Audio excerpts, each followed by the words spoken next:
Welcome to Outlaw Theology with the Whiskey Preacher. I'm your host, Phil Shepard, better known as the Whiskey Preacher.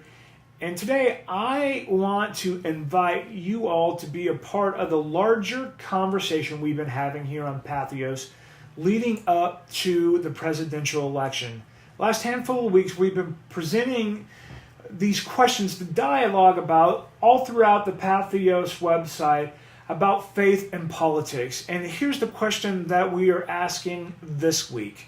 What are the key issues for the people of your tradition to consider as they approach this election? Being a Christian Church Disciples of Christ minister, I think I'm in a unique place to interact with this question. We are one of the few faith traditions or denominations, if you will, that doesn't have a hierarchy, i.e. a bishop, or some other type of hierarchy to dictate to us what our political and theological agendas are.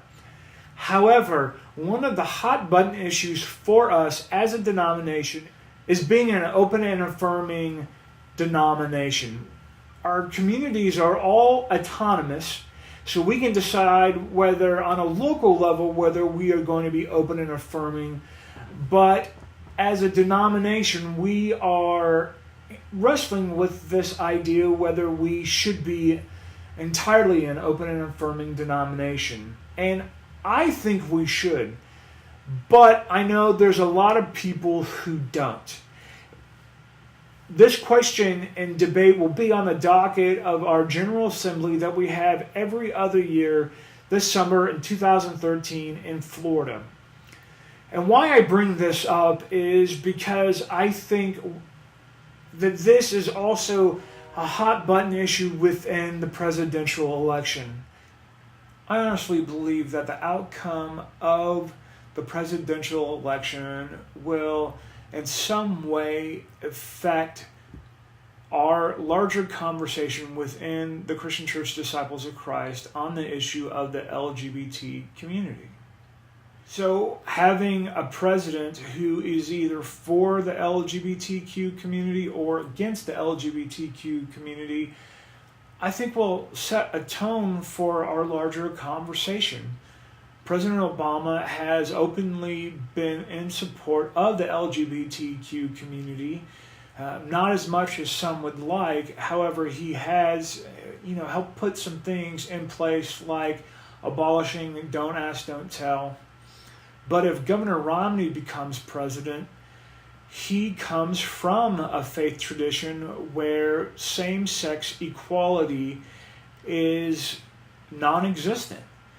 The theology of Mormons, to put it plainly, is to breed as many celestial beings into existence, and reproduction as of yet is not available for same-sex marriages.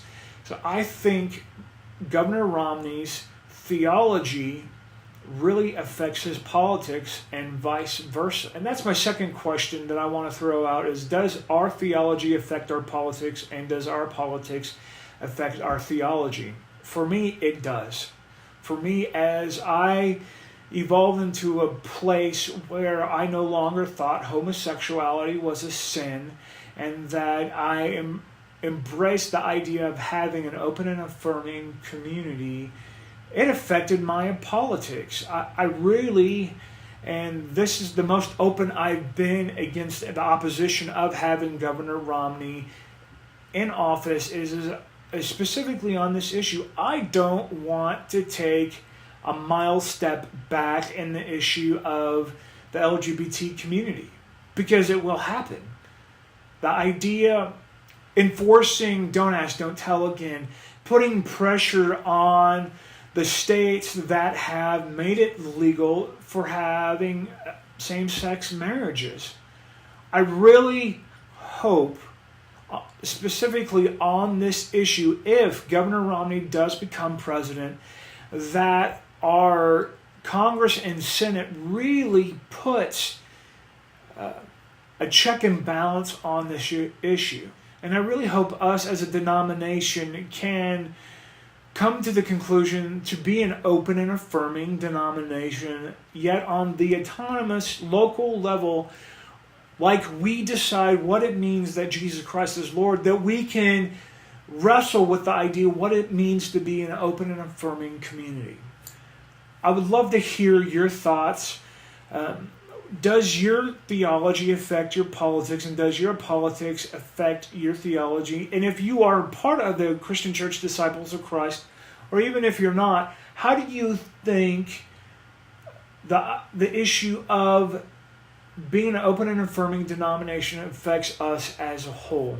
You can have this conversation on Twitter a couple different ways. Use the # Whiskey Preacher or the # Patheos election. You can also have this conversation in the comment section here below, or go to my Facebook page, which is one of these two corners. I can never figure that out. And don't forget to like my page and have the conversation there. Thank you for visiting Outlaw Theology here on Patheos, and I look forward to having this conversation with you. Have a good day.